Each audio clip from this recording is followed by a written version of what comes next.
What is up, listeners? Chris Manning here. That's Evan Damerl. We are here to talk about All-Star Weekend.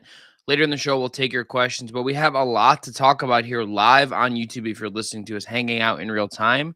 Drop those questions in the chat. We'll get to them later, but we have a lot to talk about before we get there. Let's get into it.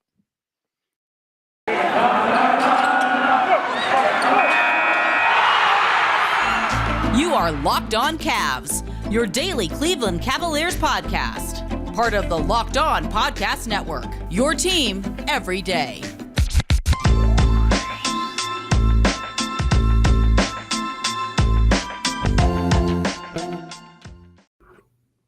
Evan, we're here on Monday, the day after All-Star Weekend has come and gone. We made it. We survived. It was a ton of fun.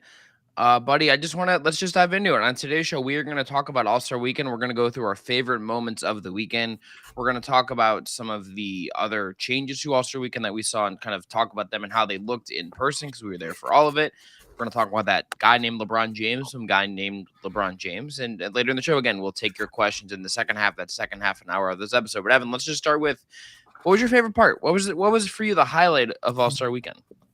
Sharing the same building with Adele was pretty much a highlight for me. Getting to sit next to you and Robbie and Martin and William D. Filippo himself, as well as Justin Rowan and Carter Rodriguez and Marissa McNeese was pretty cool too. We had a nice little squad up in section 69, the nicest section of the press box, in my opinion. But I really couldn't tell you exactly what was my favorite. I mean, I think obviously like Steph going nuclear and LeBron hitting the fader to win the game is really cool. I think it's an all-time all-star game just in general, just because of how some of the theatrics and showmanship just between those two in general. And then like Joel Embiid just being an absolute monster on the Team Durant side of things. And just, it was a fun game in the end, but wire to wire, like I had fun. I'm still exhausted. My battery's still recharging a little bit. You asked for my thoughts on Jackass Forever. We'll talk about that in a bit, maybe. But yeah, if we have to, we'll get a question about it. If not, that seems like an off-air topic. If I'm being honest, I'm being censored by big media, Chris Manning over here, folks. We're fighting an info Cavalier war, but I just had fun in general. I think seeing our arguably hometown area get to host such an event of that magnitude, I'm interested to see the financial impact report because I'm hoping $100 million hit the city of Cleveland because it could really use it. But it definitely felt like the town was electric the whole weekend. I felt like it was more alive, even though it was sub-freezing for the better part of it and windier than windy could be. And it was fun. I would not trade any of this in the world. I do not envy the folks on the Cavaliers side of things, whether it's Jimmy Long with photography or the folks in the PR team. They have to be absolutely more exhausted than I ever could be today. And they got to gear up and get ready to head to Detroit on Thursday. So, yeah. But what about you? What was your memorable or favorite part? So I think I just go with the honoring of the 75th anniversary team because we don't get to talk a lot about about NBA history and basketball history on this show because it's just not really the nature of what we do. We are in the now. We are focused on this current iteration of the Cavs. Even in the offseason, we spent a ton of times on transactions and hypothetical moves. Like we did the book club, but like some of the book club and looking back stuff we've done was sort of because of the pandemic and like just needing to fill shows. And like we navigated a lot here, right? Sports history is also something that I don't get to spend as much time on as I'd like because it's one of those things where I'm reading, I'll maybe pick up a novel, I'll read for some reason, like I sometimes just overlook that interest for me. But seeing all these legends recognized, some that I knew, some that I did not, makes me want to do that more. It kind of reignites that fire to like look back at the history of some of these guys and understand them. And look, how many times, Evan, I don't think in our lives again, we were not there. I don't think you were there in 97. I was 4 years old. You were 4 years old. Like, I don't think we were there or like aware of what's going on at the All-Star game in 97. But like, this is not everyone's there. Some legends have passed away. Some decided not to come. We rarely see this many of the greatest players of all time in the same place all at once. It is so rare. that you get to see that, and you get to see the interactions. You get to see like the KG and Paul Pierce reacting to Ray Allen dapping up LeBron is like a hilarious thing that we saw and happen. Like Rodman, like the pop we saw for the late great Kobe Bryant, like MJ making his entrance was really, really cool. This was all to me just like, I think, kind of crystallized what I love about All-Star Weekend, and is that like, and I think it hit me more just being there and getting to see it in the city and getting to see what this is all about. This is a celebration of the league. This is a celebration of the players that make the league go. And when basketball in the NBA gets out of its way and is like, we have the best basketball players in the freaking world and basketball is good, it becomes this beautiful thing. And I, for one, really, really enjoyed it. Have you seen the picture? I really enjoyed the 75th anniversary just presentation as well. There's something really tasteful and enjoyable about it. But did you see the picture of Dwayne Wade, Ray Allen, Carmelo, LeBron, Chris Paul, Steph Curry, and Dennis Rodman in one shot, and then Michael Jordan and Shaq and a bunch of the older guys in another shot? Like, there is something cool about that the NBA is able to have all of those key figures throughout the history, or family members of those key figures as well, because like Vanessa Bryant was there for Kobe, and George Mikan's son was there, and just a plenty of other key figures in this league. There are some questionable picks, of course. I'm sure people can squabble and rabble about like Damian Lillard or Anthony Davis maybe being there a little bit too early, but they are significant players. And while we were waiting for people to roll out, Marissa McNeese and I were talking about it and just like, who do we consider the GOAT? And I said, if you held a gun to my head, I'd say LeBron. But I think after Kobe died, I don't really like to have that conversation anymore. Or the answer is Tom Brady, but I just appreciate greatness as is. And the fact that I'm so spoiled as a sports fan really puts into perspective sometimes that I get to watch so many talented players on a night-to-night basis. And I think that ceremony really put things in perspective that, at least in my lifetime, there are so many players on that stage that I've seen either like in my early years, my adolescent years, and like some of my formative adult years as well. Like, it's just crazy to think about that, and that the NBA did a really good job just kind of commemorating. And I'm also laughing at how Tiffany Haddish really just said big men with her full chest, and that just made me laugh really hard in the press box. But, man, they didn't even expect us or say we could be at All-Star Weekend, but here we were having a good time and being a part of history. Yeah, the other thing I will say, it's a much smaller thing in the grand scheme of things. It's perhaps the most exposed I've ever felt in a media environment in my entire life. And this will lead into, let's talk about Rising Stars in the next segment. But during Rising Stars, there's a video that they put up. I don't know if you remember this. I think I was sitting down a row with Carter and Justin, our friends from the Chase Down, and they put the video on the board where Mobley and Okoro were playing a game. And Okoro is having to describe words and give hints to Mobley to have him guess the words. Mm-hmm. So the word is cut, and Okoro has to get Mobley to guess the word cut. His response, and to paraphrase, his clue to paraphrase it, because I didn't like transcribe it in the moment, and I didn't like realize like what would be happening here until after it happens. He says, to paraphrase, quote, "Coach yells at me for not doing this when I'm in the corner." And how quickly Justin and Carter just start hammering me, looking at me, being like, "Chris, you've been blaming JB for Isaac just standing in the corner."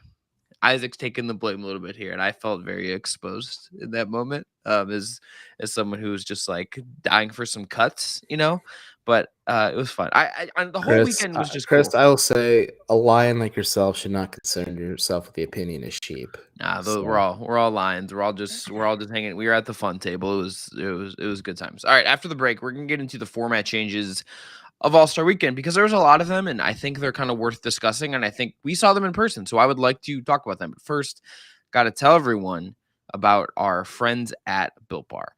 Built Bar, Evan, is helping us stick with our New Year's resolutions, because frankly, we all give up on them at a certain point, but not this year, and that's because of Built Bar. It almost feels like it's not really a resolution either, because I'm actually enjoying eating Built Bars. Built Bars are the low-calorie, high-protein protein bar covered in 100% chocolate that includes their great puffs.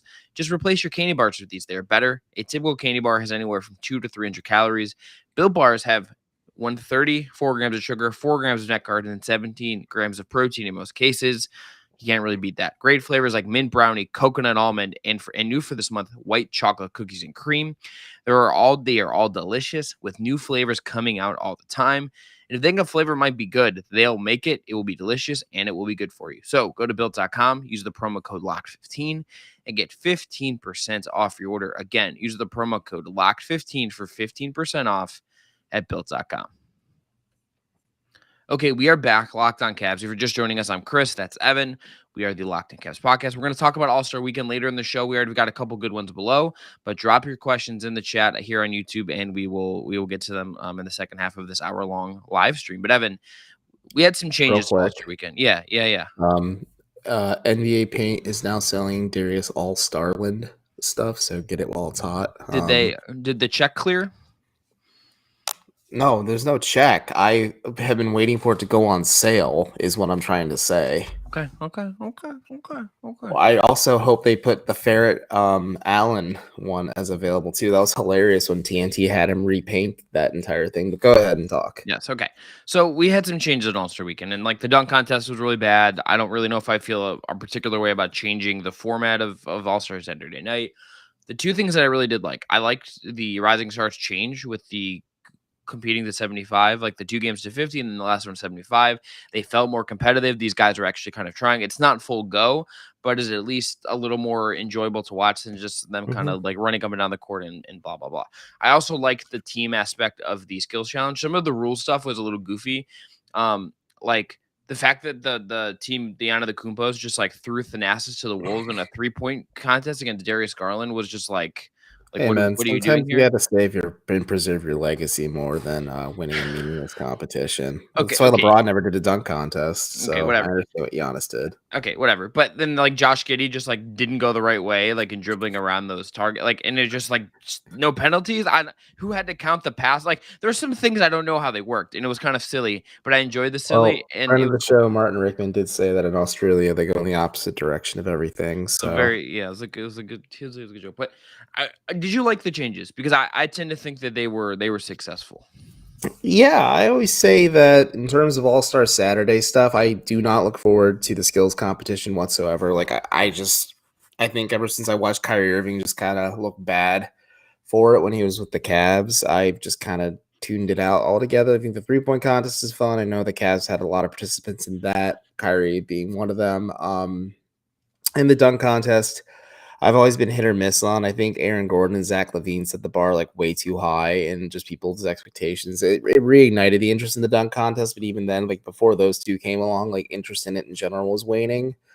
But I commend the NBA for making the skills competition fun and entertaining. I don't know what you can do to change the 3-point contest. It is shooting from 5 different spots beyond the arc. I don't think you can change much. I don't think you can use the giant windmill robot to like with cattle, like put cattle prods on it to like really make it like incentivizing for the players not to get hit by it. Like there's not a lot you can do to change that. The dunk contest, I've mulled this over and you and I have talked about it a little bit.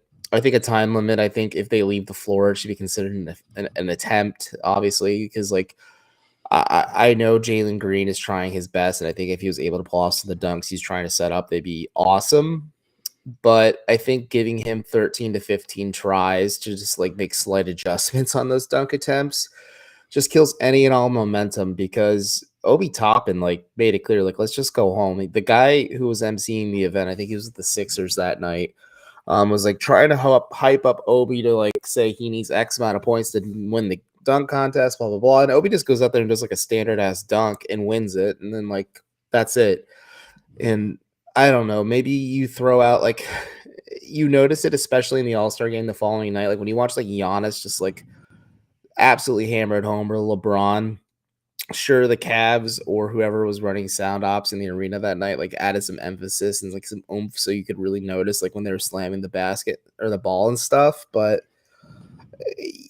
there is something that is more emphatic about somebody dunking on someone who's trying to at least defend you. Yes, I know it's the All-Star game, so you're not getting 100% effort until the final period, but there's something more to it than watching someone dunk in absolute space. It's not like watching, it's like watching Yeeji on Leon, if that video is available of him working out against a chair. But the NBA needs to make some changes just to make the dunk contest more interesting. Maybe may increase the financial incentive to maybe get some more players who were, again, like no disrespect to Juan Toscano Anderson or Cole Anthony, who the Timberlands dunk is terrifying to think about the more you really break down like what could have gone wrong in that scenario. Or like any of those other guys who participated or anything like that. But like maybe find like a bigger name to throw in there too. Maybe release like or raise the financial incentive in order to do so. But it's tricky because at the same time, like the NBA can't scrap Saturday. Those 3 events are kind of staples of things. They introduced and experimented with new things. It was more so at the Wolstein Center where they did that at, which I think for the most part it was pretty successful. But yeah, I think Saturday just needs some adjustments. But like the changes they made for Friday's stuff was great too. Like the Elam finish, the draft format, the smaller teams in a more condensed format. Like they made a glorified pickup game between rookies and sophomores way more entertaining. I think abandoning the world in US format really helps a lot too, just because sometimes teams can be like really scraping for the barrel to find some international players to play out there. But it was fun. I really enjoyed that format, and yeah, it was just enjoyable. I think adding high stakes and like watching like Isaac Okoro just bust ass on both ends of the floor for like the entirety of the final game was like even more entertaining in itself. And just it's the Cavalier thing. They were just consistently solid throughout the weekend, and I think Rising Stars was a big moment for them. Yeah, it's. I think the change just kind of will get you the best players in that game in that sense, and there's a lot to be said about the dunk contest and how that could maybe theoretically get a little bit better. But I don't know if we have like easy answers to even that necessarily being fixed in a way that would be acceptable or interesting to people. And we'll kind of just see, I guess, where that goes. Evan, before we go into break and we'll talk about LeBron James because we kind of have to after the break a little bit. Did anything that Adam Silver had to say from his media availability stand out to you as noteworthy? I think media members bitching and complaining about the lack of locker room access. I know, I wasn't surprised by his comments. I guess I felt like that was just going to be a given. 1, because of the pandemic, but 2, because if I was a player, I would not want to have to like wait for a scrum of media members to be waiting outside my locker so I can just get dressed and go home. I think the way the new format's working, there could be some adjustments, but that was just like his biggest comment and takeaway. Other than like that, like it was more so not really about anything else. I mean, like I said in the opening segment, I'm curious what the economic impact report does say for the All-Star weekend for Cleveland. I hope it is as positive as they were projecting. And it wasn't really about anything else other than it being the 75th anniversary of the league and celebrating the 75 greatest players in league history. So I think it was good that 61 of the 75 were able to be there in person. Granted, a lot of them were playing in the All-Star game that night, so that does help a little bit. But that's my biggest takeaway is just the media thing is like, I don't really care. I think people just need to adapt. I think the Zoom era sucks, but there's no end in sight to the pandemic either. So I don't really see what people are clutching their pearls about. Yeah. I wasn't trying to be controversial. I don't want to talk about this. It's literally the least fun thing to talk about. I think it matters to some degree, but I think we need to I don't want to talk about this. All right. After the break, we're going to talk about LeBron James, which is weirdly more fun to talk about because I just don't know. So Evan, you're going to tell everyone about our friends at BetOnline. You are correct. Football might be over for the season, but basketball is in full steam for both pro and college hoops. From all the latest odds, totals, player performance props, to where the next fired coach is going to be or suspended if you're Juwan Howard, BetOnline.net is the #1 spot for all your sports betting needs. BetOnline.net remains the best spot for all your sports scores, podcasts, and news this season. And it's not just basketball. BetOnline.net is your source for hockey, boxing, and UFC odds right down to Olympic coverage and information and even Vegas casino games. Head to their website today or use your mobile device to learn about the trends in action. BetOnline, where the game starts. All right, last segment. Chris Manning, Evan Demley for just joining us. This is Locked On Cavs live on YouTube. We're now going to talk about LeBron James. After the break, after the segment, we're going to take a little break, pause for a second, drink some water, hydrate. We'll come back, take your questions. We've already got a couple, so if you have some questions, We'd love to answer them. Drop them in the chat below, and we'll again get to them in the last part. But Evan, so LeBron James, what did you make of the whole LeBron back in Cleveland experience? What did you make of it all? I mean, I think it was cool. I think him really handing it up a little bit. LeBron's a corny ass dude. And at the end of the day, like that's who he is. And I think the corniness goes along with Cleveland fans because he can just kind of nostalgia's potent. It's a really effective thing. I think obviously people want to ask him how he feels about this Lakers season. I think people are like looking at, oh, the Cavs are doing really good this year. Is LeBron going to leave? Folks, he's got 2 years left on his contract. I think it's a little fruitless right now to like fully speculate on what the future holds for him. I think he double, even triple down on his stance of wanting to play with Bronny or Bronald, depending on which name he goes with. But at this point, it was fun to have him back. Like, arguably the greatest basketball player of my lifetime or of all time, depending on who you ask, is playing back in Northeast Ohio. And like I said, he handed up a lot. I think him beating on his chest and roaring to the crowd during All-Star intros and doing the chalk toss and doing all the little things like that and throwing some lob passes to like Jared Allen and just kind of like really showing up just in general was fun. Like, I think even if you dislike Steph Curry or even if you dislike LeBron James, those two being on the floor Sunday night during the All-Star game made the event so worthwhile because you're watching Steph bomb stuff and LeBron just go doing LeBron things and just having fun out there in a glorified scrimmage. Like, this was perfect, and I think Cleveland fans ate it up.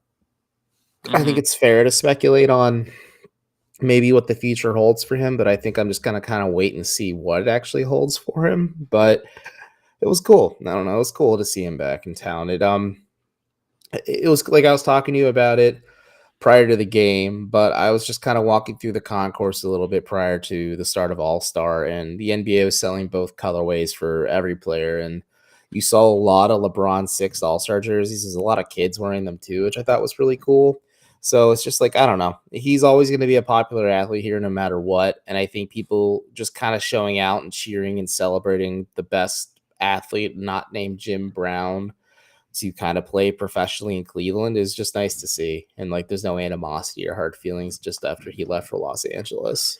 Yeah. I mean, the flirting is with the city is very funny. Like, I find the whole thing to just be like funny. Like, I think dude, it's LeBron being LeBron. Well, that's what I'm saying. That's what I'm saying. Like, I think that, but I find it just like entertaining. I find how much people want to talk about it to be really interesting. I find the vibes around him here just feel a little bit different.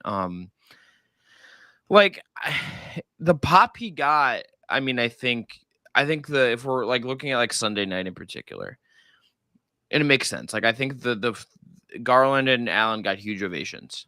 LeBron also got one, and then I think MJ and the late great Kobe Bryant, when he was announced, got one. LeBron is just sort of this figure that you kind of can't help but observe him in this environment. And like what's going on at the Lakers, everything he said about like Bronny and about Sam Presti and about like what's going on at the Lakers right now during his media availability, it just adds to it. It just adds to it. Yeah. But then he's in town and like, we're going to do some version of this again, I'm sure, in a short order. This is a topic that we will discuss probably a few times. Yeah. And like, I don't think it is. I think the most important thing you said was that I think that this is something that like it is not. There is so much, and I think this is just my ultimate take on it, and it's hard for me to go beyond this because my brain does not work in speculation mode. My brain works in like, what can we look at, what can we analyze, what can we like do, look at this concrete right now. Where LeBron James is at right now is that he has this year, next year in his contract. He's nearing the end of his career. He said pretty cleanly that like he wants to play his last year with Bronny. Now, that assumes that like the league rules will change, that like LeBron will be able to get to the league in that fashion. Like, there's a lot of hoops. I would encourage people to go read. There's a Brian Windhorst thing that but we don't know what kind of play Bronny's going to be either. Evan, that's what I literally just said that. Literally just said that. He's a top 30 prospect in his class. That's not like historically like get you to the league kind of situation. Like, and Brian Windhorst wrote about this today. He kind of touched around it, but I think I think that has been danced around in this discourse a little bit because like we just don't know how good Bronny's going to be. He has offers and he's a 4-star prospect, but like we don't. I don't know what this looks like in a year or two, right? We don't know if the rules are going to change to accommodate this kind of thing for him to go to the league, and like if LeBron's going to like stick out another year. But again, there's so much time that can happen. Like there is so much time between now and much less like the end of this season and what happen with the Lakers and the Cavs now to the end of next season that like we just need to see how this is all going to just play out. It's just like there's so much that is going to happen. There's so much that is going to change and there's so much that is going to develop. Like the Cavs realistically could like be they're going to be in a different spot they are right now. Like the world around them will change in the next year and a half, much less what is going to happen with LeBron. Like there's just like a lot. And like I honestly, the only LeBron comment that like I think have like thought about the most is that he said they should come back for the 100th anniversary, and I think that's correct. The 100th, when they do 100 greatest players in 25 years, when we're in our 50s, they should do it in Cleveland again. Should do it in Cleveland again.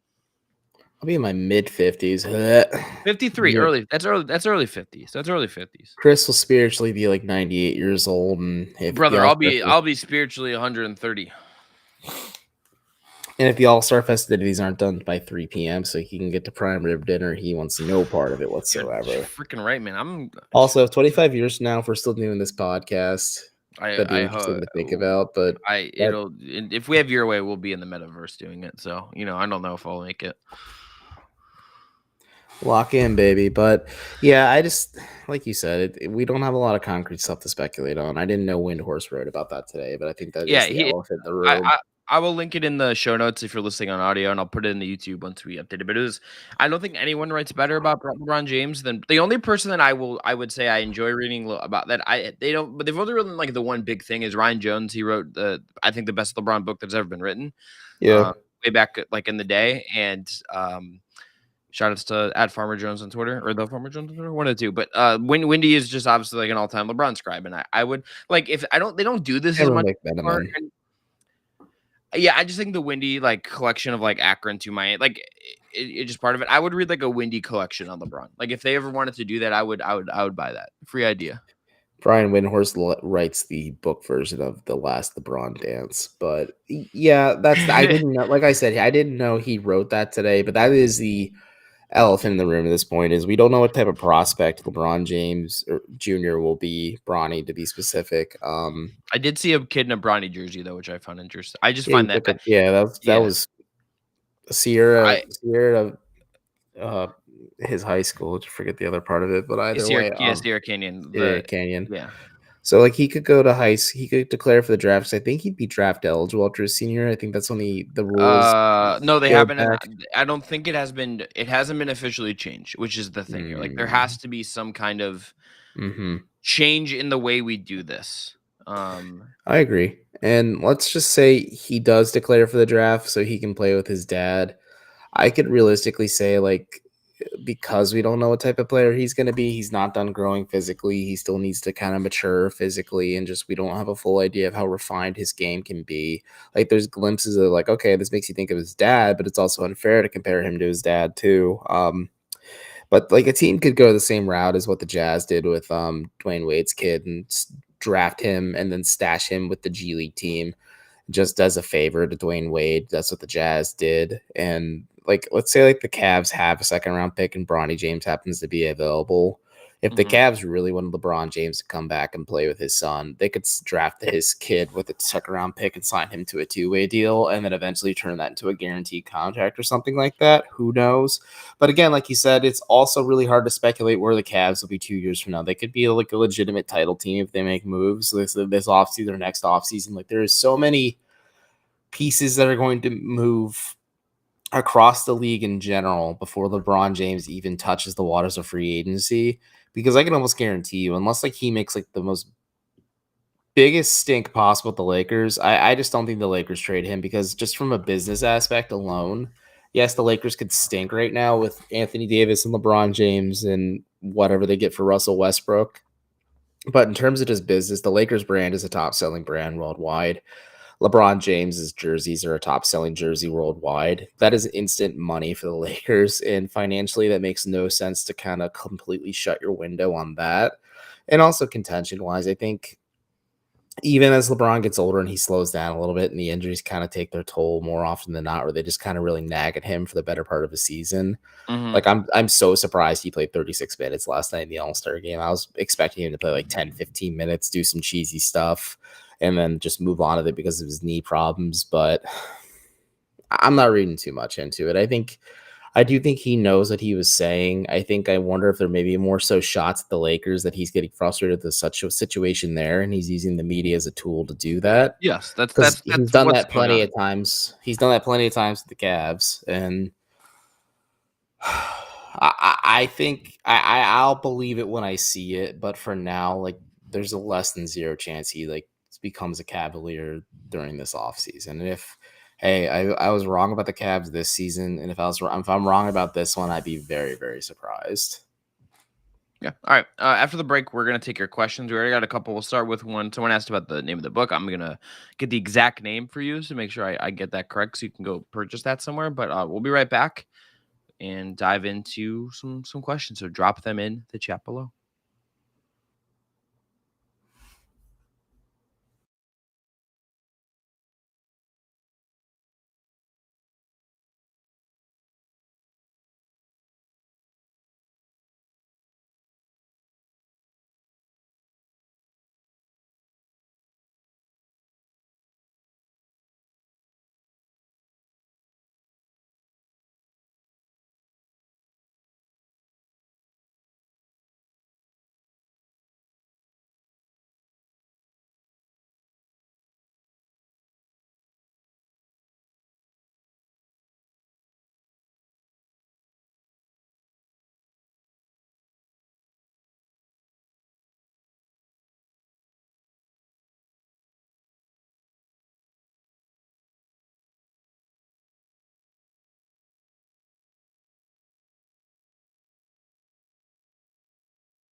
All right, we're back. Part 2 of the live Locked On Cavs show. We're going to take your questions. We're going to talk about whatever else comes up organically from these questions. So again, if you have them, if you have some comments, now's a good time to drop them below. So let's get into it.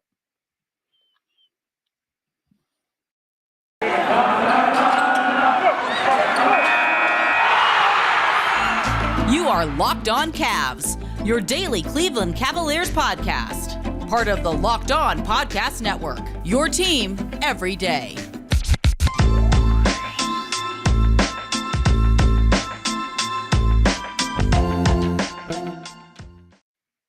All right, so I want to just start with this question from Francis, just to make sure we get it. So what is the name of the book, Chris? The best one you said. The official name of the book is called King James, Believe the Hype, the LeBron James story, is by Ryan Jones. Ryan, aka the Farmer Jones on Twitter, was the EIC of Slam for a long time. He still writes a column for them and does a bunch of stuff. He's a very good Twitter follow. So check out his book. I genuinely believe that it is the best LeBron book I've ever read. I've read, I think, as many of them that exist, just because I've thought about this basketball team and thought about him a lot. And this includes the championship books. So I would highly recommend the book. There's actually an old episode. I can't guarantee that the audio quality will be good because I was really bad at it back then. But there's an early episode of the show where I talked to him about the book and talked to him about LeBron that you can go find in the feed. And you can go find that. I'm pretty sure that's real. Okay. Evan, let's start with this question that I think is funny. Bebo, says, after Friday and Saturday, I don't think we can have the Scottie versus Mobley Rookie of the Year debate anymore. LOL. Was it a debate to begin with? Well, I think I think no. I would say no. I think the betting markets like BetOnline has him as a massive favorite, but I would say also just that All-Star Weekend stuff like shouldn't count towards this. That's the other part. Like it's funny, but like Scotty missing stuff is like funny, and I felt bad for him. But like, Yeah, like people waxing poetic about some of the stuff the Cavs said about each other, like a lot of it's tongue in cheek. I don't think you can take too much from it. Like Jared Allen said he's effective on offense, defense, and now at half court shots. Like he was mostly joking when he said that. And like, yeah, you can call him the unicorn and stuff like that. That's fun. I think you can't poop on people having fun about it. But I don't think we're going to be seeing Evan Mobley bombing from half court during a game anytime soon. Evan Mobley is not also like I also just laugh at the quotes that call him like a literal unicorn because I just like picture him with like the horn on his head. He'd look really confused, I bet, because then I think about him sitting courtside while Cole Anthony laces up and he's like eating Sour Patch Kids and kind of like looking a little like confused. Like, what's going on here? Well, that the Cole Anthony thing is funny because like I wondered how many people like I knew what was going on there. I think everyone around us knew what was going on. I wonder if there's anyone in the arena that was like very confused about like why Cole Anthony was putting on Tim because it's like a New York thing. He put on his dad's jersey. His dad was obviously a famous Knick. That's like the homage he's going for there. I wonder how many people like had no idea what he was going for then. I'm sure there was someone that was like, what is this? Some people like are people who are just like either tone deaf culturally or just old and white. Like those. Well, I don't even want to go that far. I just want to say like maybe that is not in their wheelhouse. I want to be kind about it. I mean, like that motherfucker putting on Tim's, but Robbie Callen pointed out like that could have been just. He had left him unlaced. He left him unlaced. He pops at Achilles, just blows out his leg, and they have to stretcher him out of there. And they're like, "All right, Juan Toscano Anderson, you are up next with the dunk." And then like, Robbie's just like Robbie was on a heater. The deconstructed Caesar salad. If you know, you know. Like that, I think about that and just chuckle to myself. Just the premise of it, or his pop-up proposal for Salt Lake City. It just. Some of these are the things, Evan, that you missed by not going to watch Tottenham versus Man City at the old angle. You missed the deconstructed Caesar salad origin. You missed the pop-up shop. You missed Caesars for the table that morning. So you could have seen me losing my mind as Harry Kane, and it was beautiful. It was beautiful. Why was a Harry walking stick out on the soccer field? Because he needed a cane. I understand we're going for there. Okay. Okay. Let's go to let's do one more Mobley question here that I think is I don't even know what to make of this, but then we have a carousel vert one. We'll get you after the break. But is Mobley's nickname easy now? I think it should be the cucumber because he's long and skinny and includes a cucumber. I love the cucumber. That's so funny. I just reject both of those. I think they're both bad. I don't think he needs a nickname. I think he's Evan Mobley. I think we have to like. Just like one will come organically, and he has to then embrace it because like Slim Reaper should be KD, but he didn't want it. God, such a cool nickname, man. The Servant. I'm upset. Let's go to break. Yeah, all right. After the break, we'll take some more questions. We'll go to one about Carousel Vert. That was the first question asked, so I want to get to that, but I feel it deserved a bunch of time, so we're gonna go to that there. But Evan, you're gonna tell everyone again about our friends at BetOnline here in this live episode of Locked On Cavs. You are correct. Football season might be over for the year, but basketball is in full steam with pro and college hoops. From all the latest odds, totals, player performance props to where the next fire coach is going to be or possibly land, BetOnline.net is the number one spot for all your sports betting needs. BetOnline remains the best spot for all your sports scores, podcasts, and news this season. And it's not just basketball. BetOnline.net is your source for hockey, boxing, and UFC odds right down to Olympic coverage and information. Head to their website today or use your mobile device to learn more about all the trends and action. BetOnline, where the game starts. Okay, Evan, let's get to this question about Caris LeVert. I just need to put in a timestamp and boom. Okay, here we go. Caris LeVert, this question is from Johnny Taylor. He asked this kind of two ways, but here's the longer version of it that he asked second. Hey, guys, going into the last stretch of the year, are you concerned with Caris's past couple of games, and do you think the Cavs are regressing at all? Or do you expect them to get back to where they were? What do you think? This is actually a pretty good question. I wouldn't say they were regressing. I think we talked about this a little bit prior to the All-Star break. That it felt like to us, at least, and myself included, especially, that the Cavs are hitting a bit of a collective wall. They're a young team who's been playing hard for all 48 minutes. I know it's a lot of cliches, but it is how the Cavs played.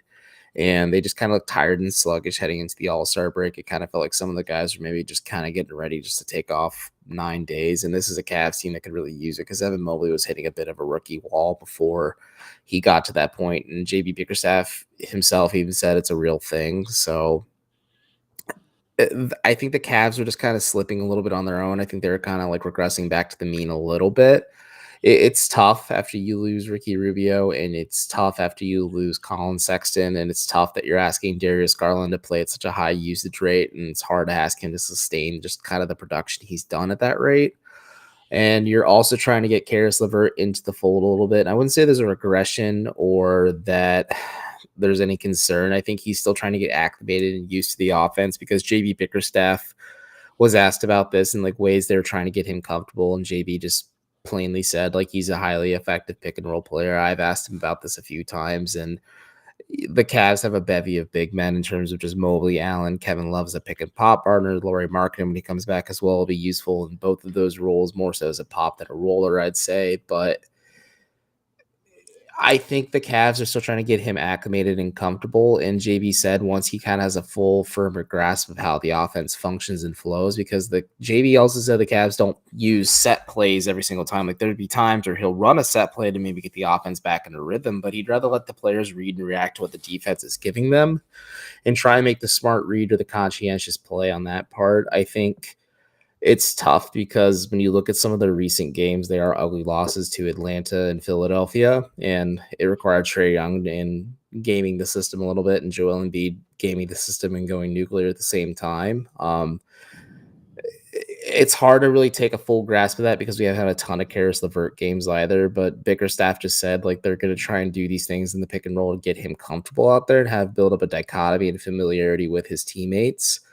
And then you move forward from that, and he believes it'll unlock the rest of the offense, but it's going to be tough, just no matter what, because the rest of the East did get better leading up to the trade deadline too. And I think the Cavs are just going to kind of have to be in the thick of it here on out. Like I don't think there's going to be a lot of easy games. They have to like obviously play Philadelphia again. I don't know if they're done with Brooklyn yet to this point, but they can play Brooklyn one more time as well. Like there are some obstacles the Cavs have to get through to get to the playoffs.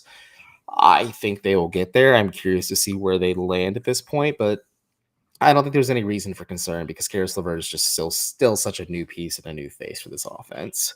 Yeah, look, he has played just a handful of games for the Cavs. Like he has barely had any real courts. I'm like, this is going to be a feel-out process. Like the way he plays is not similar to anyone that they really had. Like this is not the way that like Rubio played. This is not the way that anyone else has played. Like he makes his debut in Indiana. He's played 3 games with the Cavs. Like I don't think that is enough time for us to look at this and say it is a failure. We are concerned about like structure. Like I think everything that we're kind of talking about here is just like this was weird. He got thrown into the starting lineup because Darius was out and it kind of had him play a role. I don't know if he was totally comfortable with the guys he's not got that familiarity with. Like there are just things there I think that make it a little tricky to evaluate some of this, right? Like I think like we will get a bigger sample size. I think it is also hard to bring in guys in the middle of the season. It just is because you don't have the practice time. You don't have the chance of a training camp. Like then you go on All-Star break and these guys are going their separate ways. I don't like know what Karis LeVert's like plans were over All-Star break. Like not everyone was in Cleveland. Some guys left the city. Some guys went home. Like if you follow NBA players on social media, like you follow them on Instagram, like a lot of them went to the Caribbean or went somewhere warm and like took a break and recharged their bodies and like are doing non-basketball things for a couple of days as they should, right? Not everyone is in Cleveland like enjoying that vibrant and All-Star weekend. If it's in Utah next year, like a lot of guys will just be in Utah because that's like part of their thing for that week. But a lot of guys go on vacation.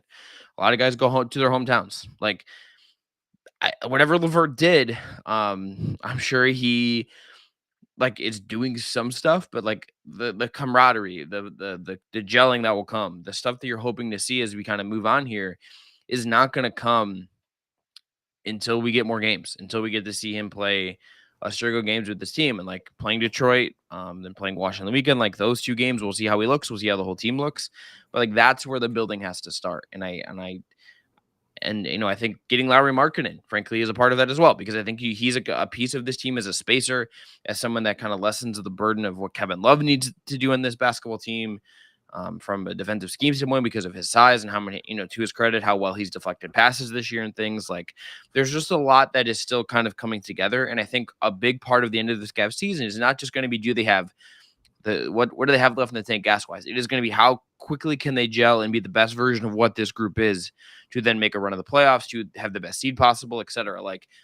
And LeVert, obviously, is a big part of that. They acquired him to go do damage right now. They acquired him to help this team win basketball games right now. Yes, he's someone they could extend to an extension. Yes, he's someone that should, in all likelihood, will be on the team next year in playing out this contract. But he's also someone that they are brought in to help them win basketball games right now, and that gelling process has to happen. Okay, Evan, let's go one more break, and we'll do a kind of rapid fire question round to kind of wrap up this show. But I'm going to tell everyone once again about our friends at Built Bar. Built Bar, again, is the best tasting protein bar out there on the market. Evan, at this time of the year, a lot of people are giving up on their New Year's resolutions. They get sick of eating healthy, but Built Bar can help you overcome that New Year's resolution wall. They are covered in 100% chocolate, including their puffs, and their low-calorie, high-protein options. 130 calories, 4 grams of sugar, 4 grams of net carbs, and 17 grams of protein. That's what is in most Built Bars. And there's these great, delicious flavors. Mint brownie, coconut almond, white chocolate cookies and cream. They're all great. They're all delicious, and new flavors are coming out all of the time. If they think a flavor might be good, they're going to make it. It will be delicious and good for you. So go to Built.com, use the promo code LOCKED15, and get 15% off your order. Again, use the promo code LOCKED15 for 15% off at Built.com. All right, Evan, let's pick a question here. Well, I have an interesting question I'd like to pick. Kobe Altman asks us, top buyout candidates. Kobe, how about you tell me who the top buyout candidates are? Yeah, weird that Kobe Altman's either like on a chat or someone made a Kobe Altman YouTube burner and has too much time in their hands. Kobe Altman forgot to sign out of his personal YouTube account and sign into his burner account. He's asking us for his input. Because we have that kind of poll. Yeah, obviously have that kind of poll. But Dragic would have been one, but he obviously has gone. I just never saw him sign with the Cavs. No, but I'm saying if you could have gotten him, he would have been one that I think would have made sense. Yeah, he would have made a lot of sense. Tristan Thompson would have made a lot of sense too, but he ended up in Chicago. I mean, DJ Augustine is an option. I mean, maybe if they want to look at Drew Eubanks as some just extra center depth, that could be an option too. But we'll see who also gets bought out or just waived in general. Like DeAndre Bembry did make sense for this Cavs team, but he makes even more sense with the Bucks. Like Eric Bledsoe could still be bought out by the Trailblazers. Gary Harris could be bought out by the Magic.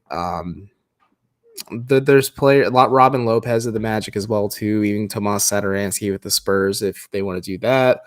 Like there are players that could be bought out in the coming days. It just gets tricky because the Cavs have until I believe 3 p.m. Eastern next Tuesday to sign a player, if I'm correct, for them to remain playoff eligible when the Cavs get to that point. So that's just where it kind of you get a little bit of a sense of urgency, and it's been an overall quiet market, but it's also been the All-Star break. They did waive Kevin Pangos, which we didn't mention at the top, so RB. The Cavs did quietly waive Kevin Pangos during the All-Star break, and he's obviously not going to sign with any of these teams. He's going to sign with probably CSKA Moscow and go return overseas, but there are options out there. I think ideally you look at point guard depth. Maybe you add another shooter or another big. So if let's say it's Lopez, let's say it is Harris, or let's say it's Bledsoe, like none of those three would be a bad option. Yeah, I want to two guys that are available now, and technically I'm going to name a third who's on a 2-way deal with the Cavs, Brandon Goodwin. Javon Carter was released by Brooklyn as part of them bringing in Goran Dragic. We also saw Dennis Smith Jr. waived by the Portland Trailblazers today. I would not touch Dennis Smith Jr. with a 10-foot pole. Javon Carter, I'd be intrigued by. Well, my gut reaction is the same thing, but like Javon Carter has been bad this year, and Dennis Smith Jr. has kind of improved in a way that is like really interesting because he's become kind of like a defensive first kind of like guy who like buys into his role. Like that is how he made the Blazers roster out of camp. So like and Javon Carter like was really good in Phoenix last year and was really, really bad in Brooklyn this year. And maybe that's a scenery thing, but like you'd have to do some intel to kind of figure that out. But how would you feel about Brandon Goodwin? Because he would be a guy that because of like he was ahead of Pangos in the rotation. Like that was clear as day.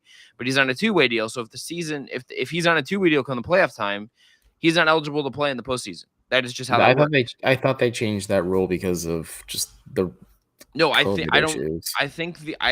I'm gonna Google this and check, but I believe it is they are the maximum number of days is not restricted. I don't know if they're playoff. I thought that just implied playoffs as well, but I could be wrong on that one too. It's no,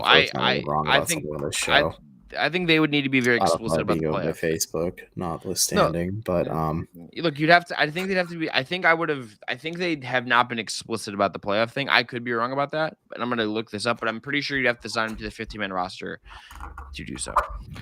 But would you prefer Goodwin or would you prefer like one of the other options that are like available as a more veteran option?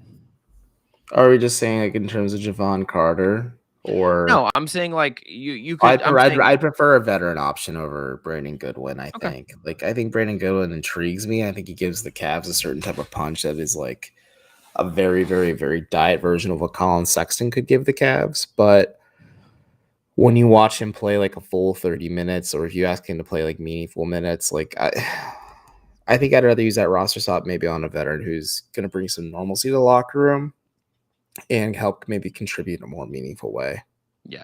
Desmond Jr., as someone pointed out in the chat, is hurt. So like that is a concern with him as well. I kind of wonder if they have something in mind because of the timing of the Pangos thing and at least giving themselves some flexibility to make a move, you know? Like I like they have this window here and you'd think they might do something. So we'll see what but it's also just like I would also say buyout candidates will help your depth. Buyout candidates will help your overall team kind of function a little bit better. Like Dragic is kind of one of the rare guys that I think if you put him in the right situation and he gets a chance to figure some stuff out, this is someone. Dragic would have slapped in Cleveland as Darius Garland's backup. Right, but I'm saying like he's the rare guy as a buyout guy that I think really can ultimately make an impact for you. Like that kind of like a buyout guy like swinging the title race and stuff is like kind of rare. It is just like fun transactions to talk about. I think often than not, Dragic again could just be an exception to that. So we'll see if, we'll see. Yeah, we shall see. I don't know, Kobe. You tell me though. Who are you thinking about signing as a buyout candidate? You have a roster. It's fun.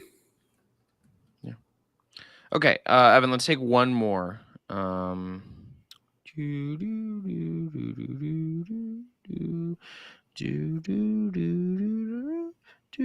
see any great ones. Do this just for fun.